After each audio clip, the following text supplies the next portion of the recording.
حضرت علی نے فرمایا غریبوں کے پاس بیٹھا کرو کیونکہ اس سے تمہاری طاقت بڑھے گی۔ حضرت علی رضی اللہ تعالی عنہ نے فرمایا ہر اس دوست پر بھروسہ کرو جو مشکل میں تمہارے کام آیا ہو۔ حضرت علی رضی اللہ تعالی عنہ نے فرمایا اگر تم اپنے علم پر مغرور ہو تو جہالت کے لیے یہی کافی ہے۔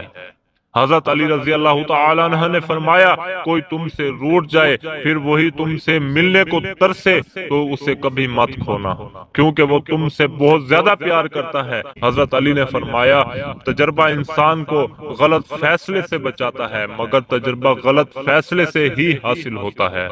حضرت علی رضی اللہ تعالی عنہ نے فرمایا لوگوں سے اس طرح گھل مل جاؤ کہ اگر مر جاؤ تو وہ تم پر روئیں اور اگر کہیں چلے جاؤ تو تمہارے آنے کے منتظر رہیں۔ حضرت علی رضی اللہ تعالی عنہ نے فرمایا جو حق سے منہ موڑتا ہے تباہ ہو جاتا ہے۔ حضرت علی رضی اللہ تعالی عنہ نے فرمایا جہاں بھی رہو خدا سے ڈرو، ہمیشہ حق بات کہو اگرچہ تلخ ہو۔ حضرت علی رضی اللہ تعالی عنہ نے فرمایا تین چیزیں ایمان کو تباہ کرتی ہیں: امیروں کی محفل، عورتوں کی صحبت، جاہلوں سے بحث۔ حضرت علی رضی اللہ تعالی عنہ نے فرمایا ان لوگوں پر اعتبار کرو جو تمہاری تین باتیں بھاپ سکیں: تمہاری ہنسی میں پوشیدہ درد، تمہارے غصے میں پوشیدہ پیار، تمہاری خاموشی میں پوشیدہ وجہ۔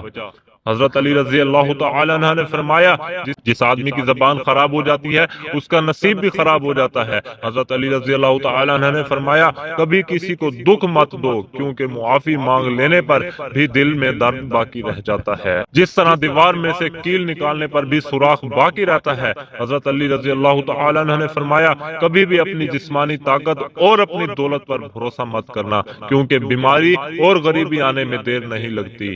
حضرت علی رضی اللہ تعالی عنہ نے فرمایا اپنا کردار بنانے میں اتنا مشغول ہو جاؤ کہ دوسرے پر تنقید کرنے کا وقت ہی نہ ملے۔ حضرت علی رضی اللہ تعالی عنہ نے فرمایا بچے کو جب کوئی تکلیف یا بیماری آتی ہے تو اللہ اس بچے کی بیماری کے بدلے بچے کی ماں کے گناہ معاف فرماتا ہے۔ حضرت علی رضی اللہ تعالی عنہ نے فرمایا حق جہاں پر بھی ہو وہاں تک پہنچنے کے لیے شدید سختیوں میں بھی گھس جاؤ۔ حضرت علی رضی اللہ تعالی عنہ نے فرمایا گھر میں غصہ ہونا گویا اس ویران کرنا ہے۔ حضرت علی رضی اللہ تعالیٰ نے فرمایا اپنے دوست کو اتنے ہی راز بتاؤ کہ کل کو اگر وہ تم سے دشمنی پر آمادہ ہو تو وہ تمہیں کوئی نقصان نہ پہنچا سکے۔ حضرت علی رضی اللہ تعالیٰ نے فرمایا اسے اپنا کوئی راز مت بتاؤ جس کا کوئی راز تمہارے پاس نہ ہو۔